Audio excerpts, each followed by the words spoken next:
பிரதான செய்திகளோடு உங்களோடு இணைந்து கொள்ளும் நான் ரிஷான் பாலித். கனடா, லண்டன் உள்ளிட்ட உலகின் பல்வேறு பகுதிகளில் இருந்தும் சக்தி குளோபல் டிவி ஊடகங்களோடு இணைந்திருக்கும் உங்கள் அனைவரையும் சந்திப்பதில் மகிழ்ச்சி. வணக்கம் ரஞ்சனி. வணக்கம் ரேஷான். வணக்கம் நேயர்களே. நியூஸ் 15 28 மணி பிரதான செய்திகளோடு இணைந்துள்ளீர்கள். நமது விரிவான செய்திகளுக்கு செல்லும் முன்னர் முதலில் இன்றைய தலைப்புச் செய்திகள்.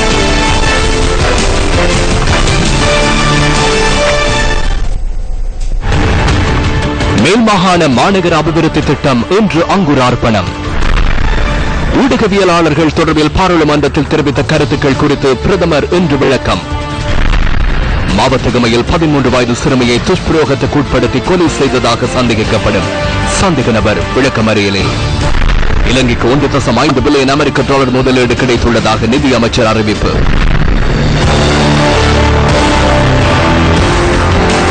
மேல்மாகாண பெருநகர் திட்ட ஆரம்ப விழா ஜனாதிபதி மைத்ரிபால சிறிசேன தலைமையில் இன்று முற்பகல் கொழும்பு சுதந்திர சதுக்கத்தில் நடைபெற்றது. மேல்மாகாண பெருநகர திட்டத்தின் ஆரம்ப விழாவை குறிக்கும் வகையில் ஜனாதிபதி மைத்ரிபால சிறிசேன நாகமரம் ஒன்றை நட்டார். இதன்போது பிரதமர் ரணில் விக்ரமசிங்கவும் கன்று ஒன்றை நாட்டி வைத்தார். சர்வமத அனுஷ்டானங்களுக்கு மத்தியில் ஆரம்பமான வைபவத்தில் அமைச்சர்கள், பாராளுமன்ற உறுப்பினர்கள், வெளிநாட்டு ராஜதந்திரிகள் உள்ளிட்ட பெருந்திரளானவர்கள் கலந்து கொண்டிருந்தனர். எமது தாய் நாட்டை உலகின் உன்னதமான தேசமாக மாற்றியமைக்கும் வகையில் எதிர்காலத்தை இலக்காக கொண்டு இன்று தீர்மானங்களை மேற்கொள்ளவே அரசாங்கம் என்ற ரீதியில் நாம் முயற்சிக்கிறோம். தற்காலத்துக்கு ஏற்றவாறு எமது நாட்டை கட்டியெழுப்பும் விடயத்தில் அழகான நகரம் ஒன்றை உருவாக்குகிறோம் என்பதில் அந்த நகரின் நற்பண்புள்ள பிரஜைகளை உருவாக்குவதே நோக்கமாகும். அழகான பிரஜைகள் என்பதில் உடல் நிறம், வெளிப்புற தோற்றம் மாத்திரமல்ல, திடகாத்திரமான திகம் மாத்திரமல்ல, உள நலமுடைய ஆன்மீக ரீதியில் முன்னேற்றம் கண்டுள்ள பண்புள்ள பிரஜைகளை உருவாக்குவது எமது நோக்கமாகும். எமது பொருளாதார திட்டங்களில் அநேகமான சந்தர்ப்பங்களில் நாம் புதிய உற்பத்திகள், பொருளாதார அறிவு, பசுமை பொருளாதாரம் போன்ற திட்டங்களை நமது இளம் சந்ததியினருக்கு பெற்றுக் கொடுக்க வேண்டியது மிகவும் அவசியமானதாகும். பெருநகரங்கள் போன்ற நாட்டின் பௌதிக வள அபிவிருத்தி மற்றும் நற்பண்புகளை மேம்படுத்தி ஒழுக்கமுள்ள பிரஜைகளை உருவாக்கும் நடவடிக்கையில் அரசாங்கம் என்ற வகையில் நாம் ஈடுபட்டுள்ளோம். குறிப்பாக 2 பிரதான அரசியல் கட்சிகளும் இணைந்து ஏனைய அரசியல் கட்சிகளின் ஒத்துழைப்பையும் பெற்று தற்காலத்தில் நமக்குள்ள அரசியல், பொருளாதார, சமூக மற்றும் கலாச்சார சவால்களை வெற்றி கொள்ள முயற்சிக்கிறோம். மகத்தான நாடாக உலகின் உன்னத தேசமாக முன்னோக்கி செல்லும் வகையில் புதிய அரசாங்கம் எடுத்துள்ள இந்த நடவடிக்கை மிக முக்கியமானது.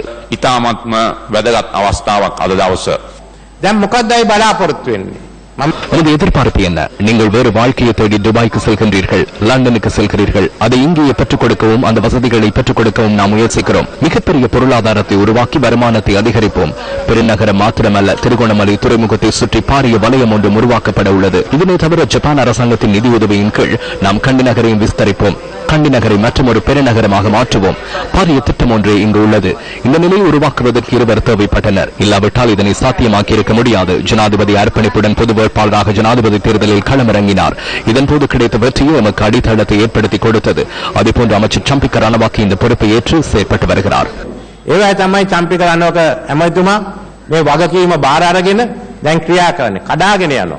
බස්නාහිර மேல்மாகாண பெருநகரம் 3 கட்டங்களை கொண்டதாகும். முதலாவது திட்டமிடல். பல்வேறு தரப்பினரின் கருத்துக்களை கவனத்தில் கொண்டு நாம் இன்று இந்த திட்டத்தை மக்கள் மயமாக்கியுள்ளோம். அடுத்த கட்டமாக இந்த நிறுவனத்தை சட்டபூர்வமான நிறுவனமாக பாராளுமன்றத்தில் அங்கீகரிக்க வேண்டும். அந்த நடவடிக்கை இன்னும் 6 மாதங்களுக்குள் மேற்கொள்ள எதிர்பார்க்கிறோம். 3வது கட்டம் யாதெனில் உள்நாட்டு, வெளிநாட்டு முதலீட்டாளர்கள் மற்றும் மக்களின் பங்களிப்போடு திட்டத்தை நடைமுறைப்படுத்துவோம். அதனையும் இந்த வருடத்திலேயே ஆரம்பிக்க எண்ணியுள்ளோம். ක්‍රියාත්මක කිරීමයි. එයත් අපි මේ වසරේම ආරම්භ කිරීමට බලාපොරොත්තු වෙනවා. கொழும்பு, கம்பகம் மற்றும் களுத்துறை ஆகிய மாவட்டங்களை ஒன்றிணைத்து இந்த மெகா போலீஸ் திட்டம் நடைமுறைப்படுத்தப்படுகிறது. இதற்காக 40 பில்லியன் ரூபாய் செலவாகும் என மதிப்பீடு செய்யப்பட்டுள்ளது. பொருளாதார சுபிட்சம், சமூக நியாயம், சுற்றாடல் பாதுகாப்பு மற்றும் ஆன்மீக மேம்பாடுள்ள பிரஜைகளை உருவாக்குவதை நோக்காக கொண்டு இந்த திட்டம் வகுக்கப்பட்டுள்ளது. 10 பிரதான திட்டங்களின் கீழ் 150 செயற்திட்டங்களை நடைமுறைப்படுத்துவதற்கு இதன் மூலம் எதிர்பார்க்கப்படுகிறது. ஊடகம் தொடர்பில் பாராளுமன்றத்தில் தெரிவித்த கருத்துக்கள் தொடர்பில் பிரதமர் ரணில் விக்ரமசிங்க இன்று மீண்டும் தெளிவுபடுத்தியுள்ளார். ඊයේ විශේෂයෙන්ම මම කතාවෙන් පස්සේ මෙතන සභාවේ මන්ත්‍රීවරයෙක් කියලා තියෙනවා මං நேற்று நான் பாராளுமன்றத்தில் ஆற்றிய உரையின் பின்னர் இந்த சபையில் பாராளுமன்ற உறுப்பினர் ஒருவர் நான் ஊடகவியலாளர்களை அச்சுறுத்தியதாக கூறியுள்ளார். நான் அச்சுறுத்தல் விடுக்கவில்லை. பாராளுமன்ற உறுப்பினர் சிசிர ஜெயக்கொடியின் பெயரை நான் குறிப்பிட்டேன். அதன் பின்னால் யார் உள்ளனர் என்பதை அறியும் உரிமை எமக்கு உள்ளது. தகவல் அறியும் சட்டத்தை கொண்டு வருவதாக இவர்கள் குறிப்பிடுகின்றனர். அதனை கொண்டு வந்த பின்னர் மேலும் தகவல்களை அறிந்து கொள்ளுங்கள். எவரையும் பெயரிட முடியும், இவர்களின் பெயரை மாத்திரம் குறிப்பிட முடியாது. ஐலண்ட் பத்திரிகை எவ்வளவு தூரம் வீழ்ச்சி கண்டுள்ளது என்பதை நான் கூறினேன். ஊடகங்களினால் வெளியிடப்படும் தகவல்கள் தொடர்பிலேயே நான் குறிப்பிட்டிருந்தேன். இந்த அரசியல்வாதிகளின் கருத்துக்களை அல்ல. இங்கு ஊடகத்திலும் உயர் குலத்தை போன்ற சிலர் இருக்கின்றனர். குலங்கள் தொடர்பிலான பிரிவுகளை பிரம்மனே வகுத்தார். பிரம்மன் உருவாக்கி உயர்குலத்தைச் சேர்ந்தவர்களை போன்றிருந்த ஊடகங்களில் சிலர் தற்போது தாழ்த்தப்பட்டவர்களின் நிலைக்கு தள்ளப்பட்டுள்ளனர். ஊடக சுதந்திரத்திற்காக போராடியவர்கள் இருக்கின்றார்கள். அது உண்மையானது. இவ்வாறு கீழ்த்தரமாக செயற்படுபவர்கள் தொடர்பிலும் அவர்கள் வினவ வேண்டும் என்றே நான் கூறுகின்றேன். நான் எவரையும் அச்சுறுத்தவில்லை. ஊடகவியலாளர்களை பெயரிட வேண்டிய தேவை இருந்தால் நான் அவர்களை பெயரிடுவேன். பாராளுமன்ற உறுப்பினர்களின் பெயர்களை பத்திரிகைகளில் பிரசுரிக்க முடியும் என்றால் ஏன் நாங்கள் ஊடகவியலாளர்களின் பெயர்களை கூற முடியாது? මට නම් කරන්න තියෙනවා නම් මාධ්‍යවේ නම් මන්ත්‍රීව නම් කරන්න පුළුවන් නම් පත්තර වලට ඇයි අපිට බැරි මාධ්‍යවේදීන් නම් කරන්න? මේ මොකද්ද මේ මහා බ්‍රහ්මයා එක්ක දඩේමේ ගිය මහා බ්‍රහ්මයා එක්ක මේ කෑම කෑව බිව්වේ බමුණු කුලේ අපිට දන්නේ.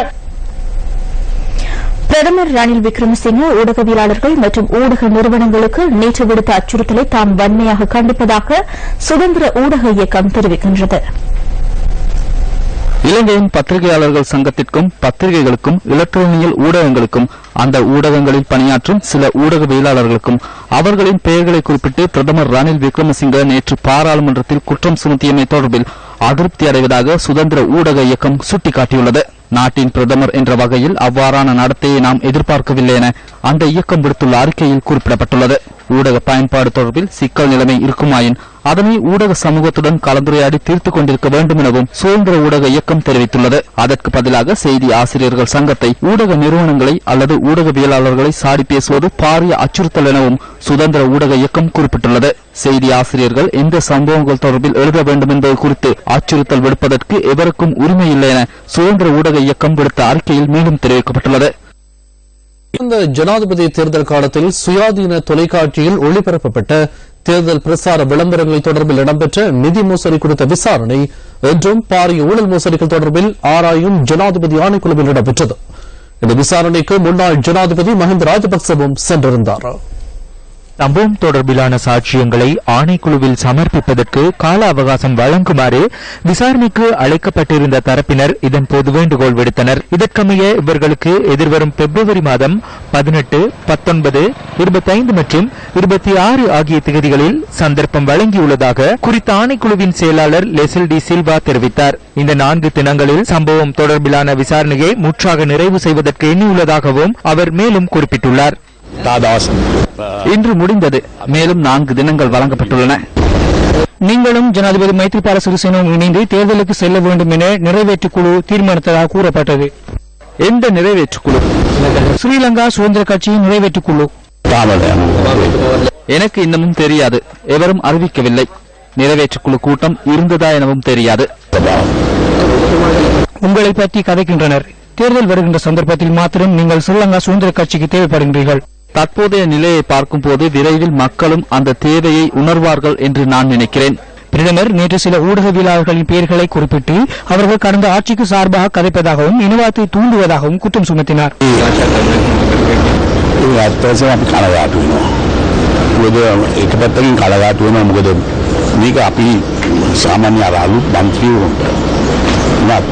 உண்மையிலேயே நான் கவலை அடைகின்றேன்.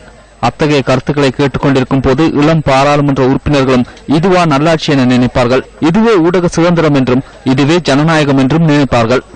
இது ஒடுக்குமுறை அல்லவெனவும் அச்சுறுத்தல் அல்லவெனவும் நினைத்துக் கொள்வார்கள். அவர் பாராளுமன்ற சம்பிரதாயத்தை அறிந்த ஒருவர்.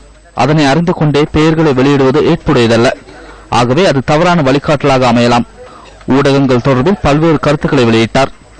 இதே விடயத்தை கடந்த பொது தேர்தலின் போது வேறு விதமாக கூறினார். தேர்தல் காலத்தில் வேறு விதமாக அந்த குரல் ஒலித்தது. அவர் சிரசவின் பெயரை குறிப்பிடவில்லை. ஏன் என எனக்கு தெரியாது. சிரச மீது அவர் அன்பு கொண்டுள்ளார்.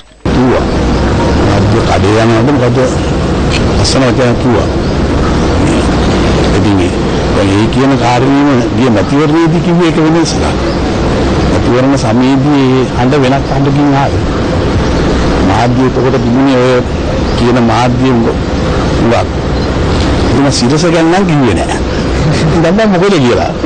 හරි ආදරේ. தேர்தல் காலத்தில் 10 லட்சம் தொழில் வாய்ப்புகளை உருவாக்குவதாக உறுதியளித்த அரசாங்கம் தற்போது இந்தியாவிலிருந்து தொழில்சார் வல்லுநர்களை அழைத்து இலங்கையில் தொழில் வாய்ப்புகளை வழங்க முயற்சிக்கின்றது. இந்தியாவின் பிரச்சனைகளை தீர்க்க வேண்டும் அல்லவா? தொழில் வாய்ப்பின்மை எமது நாட்டை விட இந்தியாவில் மிகப்பெரிய பிரச்சனையாக இருக்கிறது. காரணம் அதுவாகத்தான் இருக்க வேண்டும். அதற்கான காரணம் எனக்கு தெரியாது.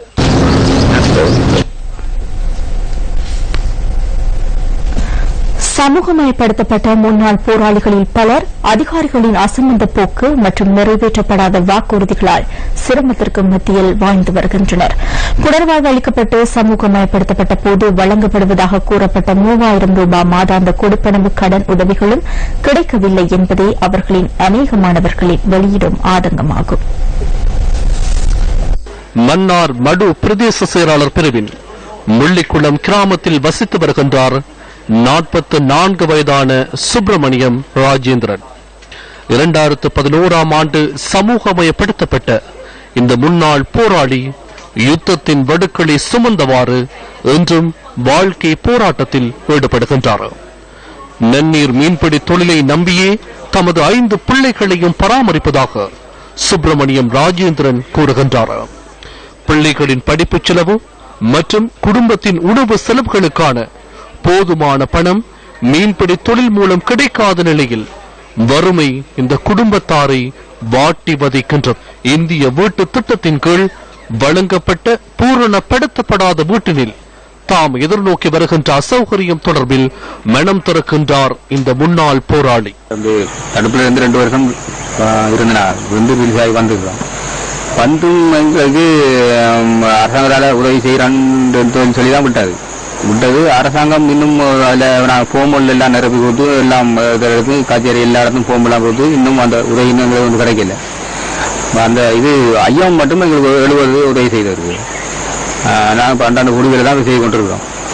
மீன்கள் அதில் தான் பிடிக்கிறா. இப்போ குளம் வந்து நிறையா குளத்தால மீன்கள் பிடிக்கிற இப்போ கொஞ்சம் ஒரு நாளைக்கு 5 கிலோ 2 கிலோ 3 கிலோ மீன் அப்படி தான் பட்டு கொண்டிருக்கு. மற்ற வயல் காணிகள் ஒன்றும் இல்லை எங்களுக்கு.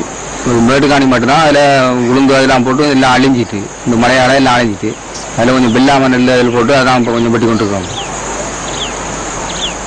லோன் சொல்லுங்க. லோன் தரேன்னு சொல்லி சொன்ன லோன் இன்னும் தர இல்லை. 12,000க்கும் மேற்பட்ட முன்னாள் போராளிகளை புனர்வாழ்வு அளித்து சமூகமயப்படுத்தியுள்ளதாக அரசாங்கம் சர்வதேச மட்டத்தில் மார்த்தட்டிக் கொள்கின்றது. எனினும் தமக்கு வழங்கப்பட்ட வாக்குறுதிகள் நிறைவேற்றப்படாத நிலையில் இன்றும் அவர்கள் சிரமத்திற்கு மத்தியில் நாட்களை நகர்த்தி வருகின்றமைக்கு சுப்பிரமணியம் ராஜேந்திரனின் வாழ்க்கையும் சான்று பகர்கின்றது. நம்பிக்கையை மூலதனமாக்கி பிள்ளைகளின் எதிர்காலத்தை வளமாக்க துடிக்கும் இந்த முன்னாள் போராளிகளுக்கு தேவையான உதவிகளை பெற்றுக் கொடுக்க வேண்டியது அதிகாரிகளின் கடமை அல்லவா?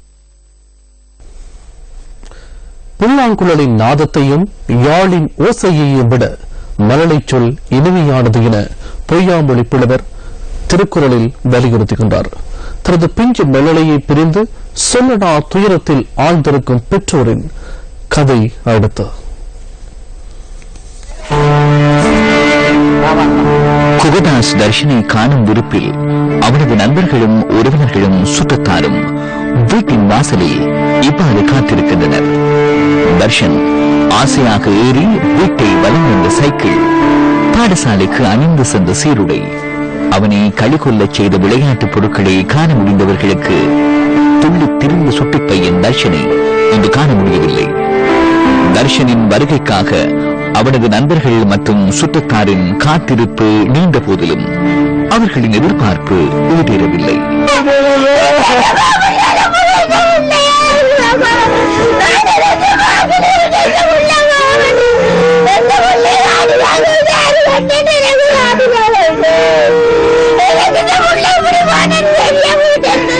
தர்ஷன் இனி நேரில் வரப்போவதில்லை என்பதை உணர்த்திய இந்த தாயின் ஒப்பாரி அனைவரது இதயங்களையும் கணக்கச் செய்தது. தர்ஷன் நேரில் வருவான் என இறுதியாக எஞ்சியிருந்த நம்பிக்கையையும் இந்த நிலப்படங்கள் தகர்த்தெறிந்தன.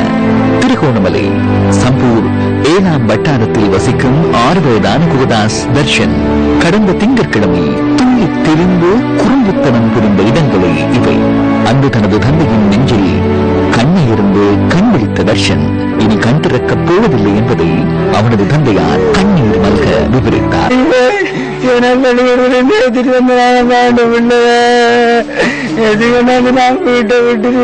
நான் சாப்பிட்டு படப்ப வந்து வீட்டுக்குள்ள கொண்டு வந்து நெஞ்சுக்கு மேல 2 பிள்ளை வந்து எனக்கு மேல படுத்துவாங்க. 2 5 நேரம் படுத்து வந்து நான் 3 மணி பிறகு நாங்கள் எழுதிட்டேன். பிள்ளைங்க நான் ஒரு 5 மணி பிறகு வயலுக்கு போய் வந்து நான் 5 மணிக்கு சரி வயலுக்கு போய் வந்து நினைப்பேன். வயலுக்கு போய் 5:30 கணக்கு இங்க வந்து பார்த்து நான் 2 பிள்ளைய காணல. 2 பிள்ளைய காணல. எல்லாரும் தேவையான பாருங்க. 2 பிள்ளை பாய்மொழியை தாத்தா என்ன தண்ணியை கிடக்க நான் தடாவது தம்பி வருவேன். 2 தம்பி 2 வருவேன். வாங்க வாங்க நீ வாங்க நான் 2 பிள்ளைங்க காணல. நான் விட விட்டு இந்த முகம் வீட்டுக்கு முன்னாடி இருக்காங்க போவாங்க. அது பாய்ந்து வர மாட்டேங்குது. பக்கத்துல வீடு கட்டி 3 கல்லை கட்டி வீடு வயிற்றுல வச்சு விளையாடச் சென்ற மகனை காணாமல் பதைபதைந்த தாயும் தனது சோகத்தை இவ்வாறு கொட்டி தீர்த்தார்.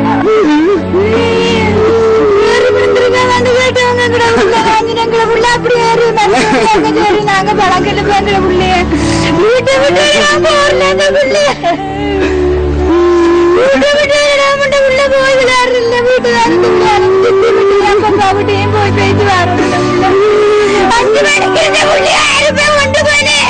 இந்த புள்ள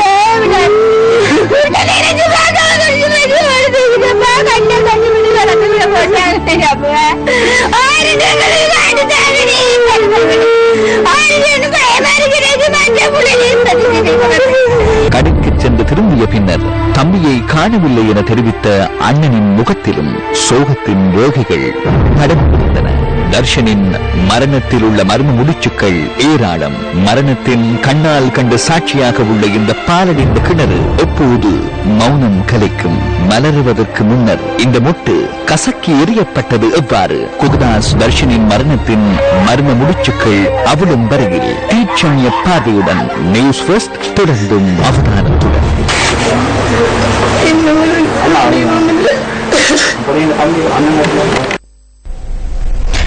திருகோணமலை சம்பூர் பகுதியில் கிணற்றிலிருந்து சிறுவன் ஒருவரது சடலம் மீட்கப்பட்டமை சம்பவம் தொடர்பில் விசாரணைகளை மேற்கொண்டு வருவதாக போலீசார் தெரிவிக்கின்றனர். சிறுவனின் உடலில் கல்லொன்று கட்டப்பட்டிருந்ததாக சிறுவன் கொலை செய்யப்பட்டிருக்கலாம் என்ற கோணத்தில் இந்த விசாரணைகள் இடம்பெற்று வருவதாக போலீஸ் ஊடக பிரிவு தெரிவித்துள்ளது. இதேவேளை இந்த சம்பவம் தொடர்பில் 20 பேரிடம் வாக்குமூலம் பதிவு செய்யப்பட்டுள்ளதாகவும் போலீஸ் ஊடக பிரிவு குறிப்பிட்டுள்ளது. திருகோணமலையில் சம்பூர் என்ற கிராமத்தில் கடந்த 6 மாதத்திற்கு முதல் குடியேறிய கிராமத்து மக்களின் குகதாசன் தர்சன் என்ற அந்த 6 வயது மாணவன் 2 தினங்களுக்கு முன் கடற்படை முகாமுக்கு அருகாமையில் உள்ள பாலடைந்த கிணற்றில் கல் கட்டப்பட்டு ஒரு இறந்த நிலையில் அவரை கண்டெடுத்தார்கள். அந்த 1ஆம் ஆண்டு கல்வி கற்கின்ற அந்த சிறுவனை இந்த நிகழ்வுக்கு போலீஸ் திணைக்களம் அறிவித்திருந்தது. 4 குழுக்கள் கொண்ட பிரிவை அமைத்திருக்கிறோம், விசாரணை நடக்க வேண்டும். இதற்கு 4 குழுக்கள் தேவையில்லை. இதை செய்தது கடற்படை என்பதை அங்குள்ள மக்களும் அறிவார்கள், நீங்களும் அறிவீர்கள். ஏனென்று சொன்னால் கடற்படை முகாமில் இருந்து 50 மீட்டர் தூரத்தில் உள்ள அந்த பாலடைந்த கிணற்றுக்குள் பொதுமக்கள் யாரும் அந்த பிரதேசத்தில் வருவதில்லை. அந்த 50 உங்களுடைய கண்ணு கட்டிய தூரத்தில் ஒரு சிறுவனை கொன்று கிணத்தில் கட்டி போடுவதற்கு அப்படியான கடற்படை எல்லைக்குள் அப்படி பொதுமக்கள் சென்று செய்ய முடியாது. அந்த சிறுவன் என்ன செய்தான்? பாலியல் ரீதியாக துன்புறுத்தப்பட்டு கொலை செய்யப்பட்டிருக்கிறான். அதுக்குரிய ஆதாரங்கள் இருக்கிறது. அவர் கட்டப்பட்டிருந்த கல்லில் கடற்படையின் சப்பாத்து நூல்களால் தான் அந்த முடிச்சு போட்டு அந்த கற்கள் கட்டப்பட்டிருக்கிறது. அதற்குரிய அந்த சிறுவனுக்குரிய உண்மையான நீதியை பெற்றுக் கொடுக்கும்படி கேட்டுக்கொள்கின்றேன்.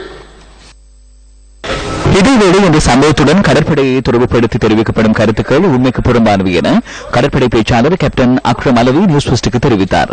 சட்ட வைத்திய அதிகாரியின் அறிக்கையும் போலீஸ் விசாரணையும் இதனை உறுதிப்படுத்துவதாகவும் அவர் சுட்டிக்காட்டினார். சம்பவம் இடம்பெற்ற இடம் கடற்படை முகாமில் இருந்து குறிப்பிட்ட அளவு தூரத்தில் காணப்படுவதாகவும் கடற்படை பேச்சாளர் மேலும் கூறினார். மாவட்டகம தல்கஸ்பட்டிய பகுதியில் 13 வயதான விஜயகுமார் எனும் சிறுமி துஷ்பிரயோகத்துக்குட்படுத்தப்பட்டு கொலை செய்யப்பட்டமை தொடர்பில் கைது செய்யப்பட்ட சந்தேக நபர் விளக்கமறியலில் வைக்கப்பட்டுள்ளார்.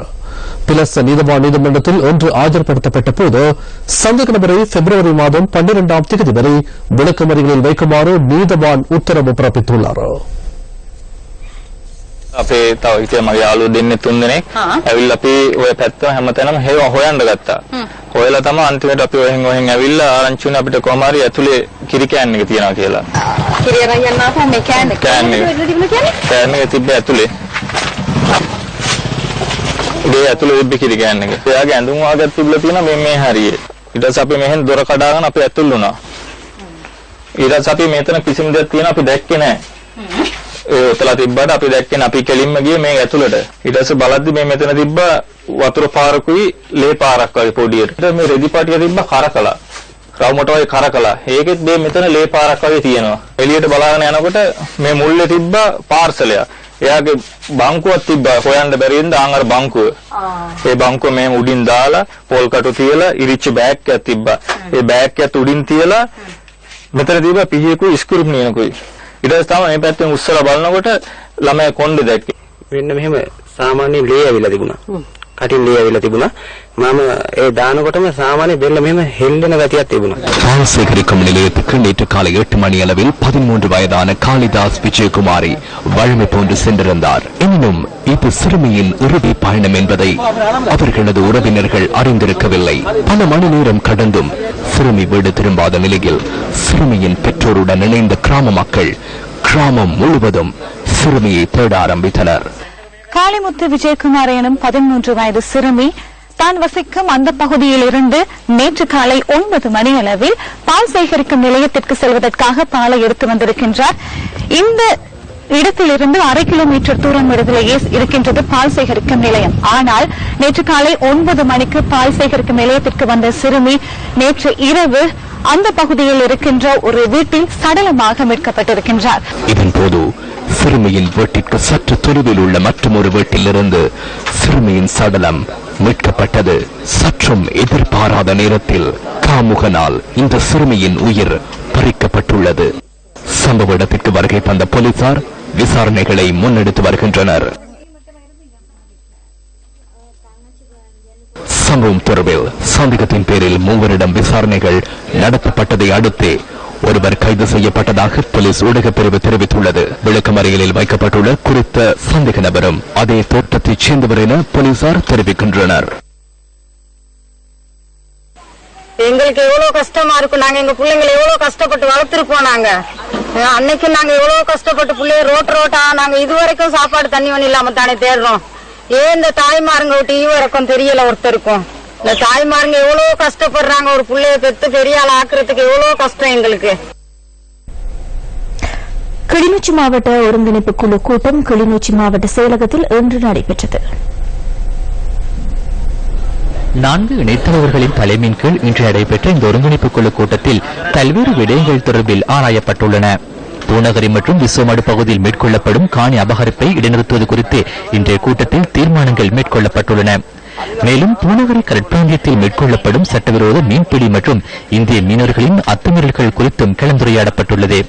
இதேவேளை கிளிநொச்சிக்கான பேருந்து நிலையம் அமைப்பதற்கு இடம் ஒதுக்கீடு செய்தல் மற்றும் பூநகரி பிரதேசத்தில் அமைக்கப்பட திட்டமிட்டுள்ள சீமெந்து தொழிற்சாலைக்கு அனுமதி வழங்கல் போன்ற விடயங்கள் தொடர்பிலும் மாவட்ட ஒருங்கிணைப்பு குழு அண்மையில் பல இணைத் தலைவர்கள் நியமனங்கள் பெற்றுள்ளன. எவர் நியமனத்திற்கும் நான் எதிர்ப்பாளன் அல்ல. ஆனால் சட்டம் என்று ஒன்று உண்டு. சிலர் சட்டத்தை தேவையற்ற ஒரு பொருளாக கருத ஆசைப்படுகின்றார்கள். வடமாகாண சபை பதவிக்கு வர முன்னர் தான் தோன்றித்தனமாக தீர்மானங்கள் எடுக்கப்பட்டன என்பதை எல்லோரும் அறிவார்கள். அதை மாற்றி சட்டத்திற்கு அமைவாக நாங்கள் தீர்மானங்களை எடுக்கவே முயற்சித்து வருகின்றோம். இன்றைய மத்திய அரசாங்கமும் வெளிப்படை தன்மையை வெளிக்கொண்டு வர இருப்பதாக அறிவித்துள்ளது. ஆகவே வெளிப்படைத்தன்மையானது சட்டத்திற்கு அமைவாகவே இருக்க வேண்டும் என்பதை நான் கூறி நீங்கள் தெரிந்து கொள்ள வேண்டிய அவசியம் இல்லை என்று நம்புகின்றேன். மாகாண முதலமைச்சர் ஒருவர் அமைச்சர் என்ற ரீதியில் சட்ட ஏற்பாடுகளை நடைமுறைப்படுத்தும் ஒருவர் ஆவர். மத்திய அமைச்சர் என்பவரும் அவ்வாறுதான். அவர்களுக்கு நடைமுறைப்படுத்தும் அதிகாரம் உண்டு. they have executive powers. ஆனால் பாராளுமன்ற உறுப்பினர்கள் சட்டவாக்க தகமையே கொண்டவர்கள். they are legislators. அவர்கள் ஒழுங்கிணைப்பு குழு கூட்டங்களில் பங்கு பற்றி மக்கள் குறைகளை தெரியப்படுத்த வேண்டுமே ஒழிய நடைமுறைப்படுத்தும் பணியினை ஏற்றிருக்கும் முதலமைச்சர் அமைச்சர் என்பவர்களுடன் இணைத்தலைவர்களாக இருக்க முடியாது. இன்று எங்களுடைய நல்லாட்சியிலே அதாவது ஒற்றுமையாக எந்தவித பாகுபாடுமின்றி கட்சி வேறுபாடின்றி கடந்த காலங்களில் தமிழ் தேசிய கூட்டமைப்பினர் அதேபோல் ஐக்கிய தேசிய கட்சி உறுப்பினர்கள் தவிர்க்கப்பட்டுள்ளார்கள். 25 வருட காலமாக அதாவது வலிவடக்கிலே எங்களுடைய காணிகளை அதாவது பலோகரமாக பிடித்து வைத்திருக்கின்றார்கள். அந்த காணி இன்றைக்கு நல்லாட்சியின் பின்னர் 1000 ஏக்கர் காணி விடப்பட்டிருக்கின்றது. திருப்பியும் ஒரு 700 ஏக்கர் காணிகளை விடுவதற்கு விடப்பட்டிருக்கின்றது. இன்னும் ஒரு குறிப்பிட்ட அளவு ஏக்கர் காணிகளை விடுவதற்கு அரசாங்கம் முடிவெடுத்திருக்கின்றது. நான் நினைக்கின்றேன் எதிர்வரும் எங்களுடைய புத்தாண்டிலே அதாவது சித்திரையிலே 12ஆம் தேதி அளவில் எங்களுடைய மேன்மதங்கிய ஜனாதிபதி அவர்கள் வந்து இன்னும் கூடிய அளவு காணிகளை மக்களுடைய தங்களுடைய சொந்த காணிகளை அனுமதி வழங்குவார் என்பது என்று நினைக்கின்றேன். பாரபட்சம் பார்க்காமல் மக்கள் தேவையானது மக்களை போய் சேர வேண்டும். இங்கு இருக்கிற அனைவரும் ஒத்துழைப்பு கொடுத்தால் இது 100% வெற்றியை காண முடியும். நிச்சயமாக எங்களுடைய அனைவருடைய இணைத்தலைவர்கள் அனைவருடைய ஒத்துழைப்பும் இதில் இருக்கும். எங்களுடைய முக்கியமான சில இடங்களில் நாங்கள் கவனம் செலுத்த இருக்கின்றோம். அதாவது எங்களுடைய பிரதேசத்தின் மையமான கல்வி, சுகாதாரம், எங்கள் பிரதேசத்தில் கூட இப்ப இருக்கிற பிரச்சனைகள், காணி பிரச்சனைகள், வீட்டு திட்ட பிரச்சனைகள் போன்ற கன பிரச்சனைகள் இருக்கு. அது அனைத்து பகுதிகளிலும் கவனமாற்ற இருக்கின்றோம். நியூஸ் பிரதான செய்தி இருக்கின்றது. வணக்கம்.